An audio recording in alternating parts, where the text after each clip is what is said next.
Hey everybody, I'm Ken Myers, and I'm going to give you my 2 cents on Nicola Motors.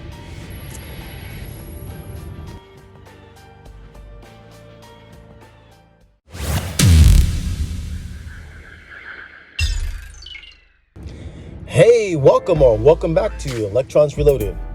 Always remember, this is an interactive channel for users and professionals to come together and collaborate as a community. So don't hesitate to leave comments because your input is very valuable to the channel. Hey folks, my name is Ken Myers, and today on Reloaded, we're going to talk about Nicola Motors. The 3 W's: where, what, and why. We're all over the news and headlines. What is going on? What? Nicola Motors and why? Why are we talking about them so much in the last couple of weeks? Let's get into it.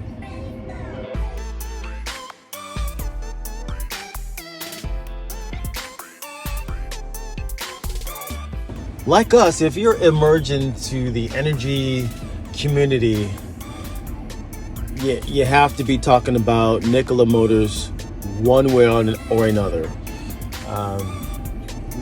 They have, it's not even so much the promises, it's really about them talking a lot of game about what they're going to do, what they have done, and how they plan on basically kicking everybody's butt in the future based on all the things that they've accomplished up until this point, which, if you've been following, if you pay attention to the details, really isn't much, to be honest with you. You can agree to disagree with me. This is, again, my 2 cents about where they're at, where they've been, and where they're going. Hey, feel free to chime in on anything that I'm saying.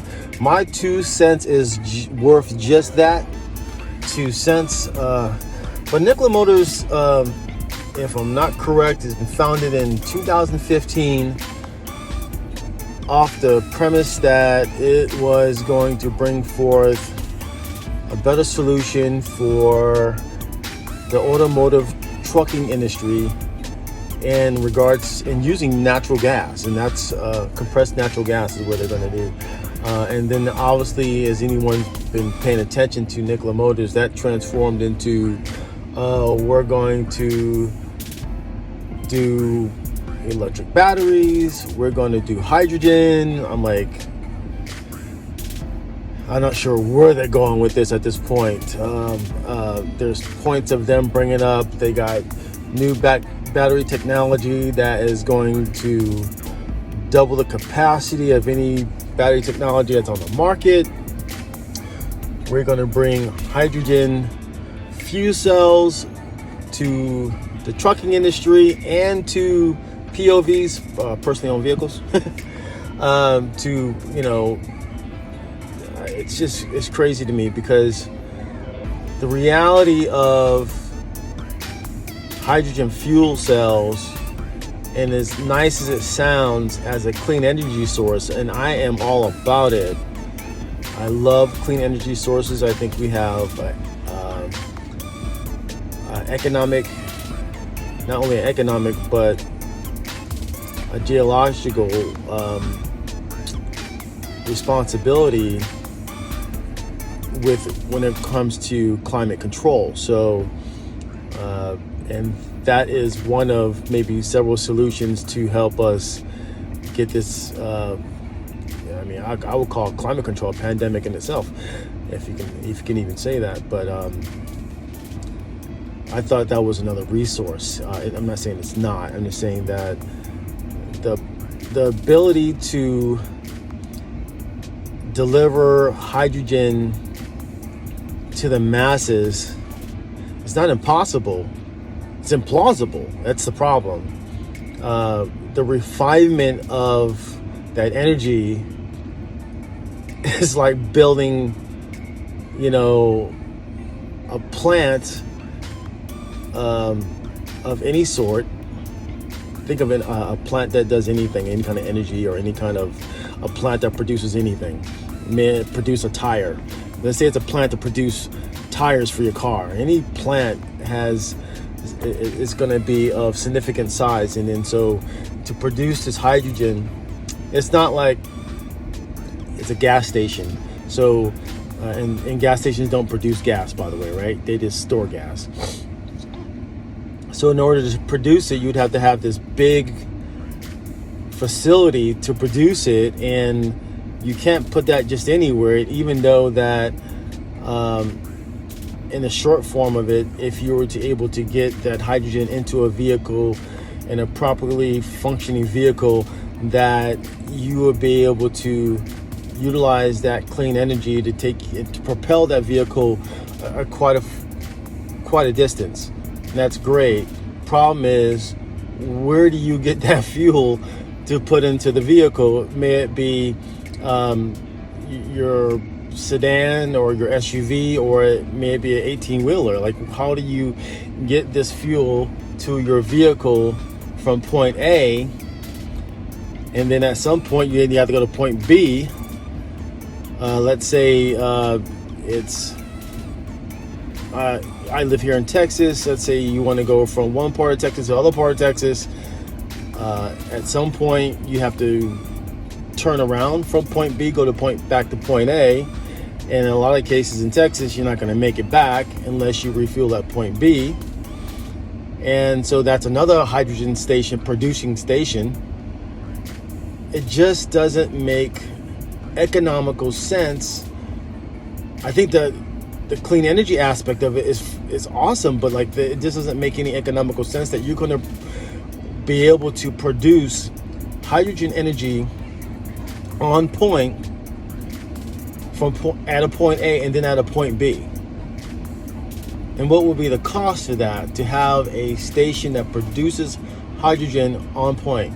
And the reality is, and as you research more and more and more, you find out that the amount of energy that it takes to produce hydrogen fuel is far greater than what is actually produced.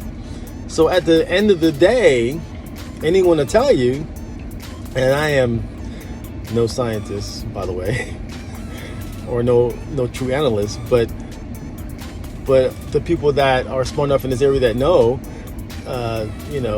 when you take you're going to get like 30 to 40% energy out of the 100% energy that you use to produce it. So it's not very efficient to produce, but it is clean. It is 100% clean. It's awesome. It's very, very clean. And I think that's great for our atmosphere, right? So the only real issue you're going to have is that, it takes a lot more energy to produce it than what you're going to get out of it. What you're getting out of it is super clean. That's awesome, but it's just not enough. Well, let's take, for example, the differences between if you're using lithium batteries in a vehicle. It doesn't matter what kind of vehicle it is. The ability to produce that and how much you would get out of the production of that is roughly around 90%, give or take, depending on the situation, right? So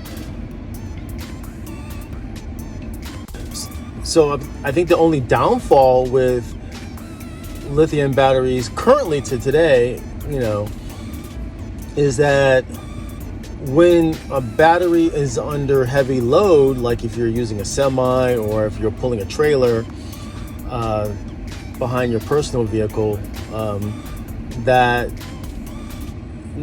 was going to say degradation, but degradation is not the word I'm looking for, but the energy that will be consumed to pull that heavy load, it would drain the battery much faster than you would necessarily want it to, therefore shortening the distance that vehicle would be able to go. It wouldn't really affect the degradation nearly as much, because degradations are about cycles, but it would shorten the distance that battery would typically go. So if a battery in that vehicle would typically go about 400 miles, you use that as a round example, and you're pulling a load, it obviously would depend on the load, it would depend on the grade, it would depend on aerodynamics, blah, blah, blah. That vehicle may only go 170 miles under a full load. Okay, so mind you, it's going to really depend on a lot of different things, a lot of different factors of that load that will determine how far that battery would get you on a full charge to roughly 10% of discharge, because that's basically typically where you want to start recharging again. Okay, mind you, everybody, this is not a full, complete thought. This is 2 cents. 2 cents of a thought. It's merely nothing, right? So, let me know what you think about hydrogen fuel cells and its ability to disrupt the gasoline oil industry and battery powered cars, like lithium battery powered cars. I'd be curious to see what you think about it, and let's talk.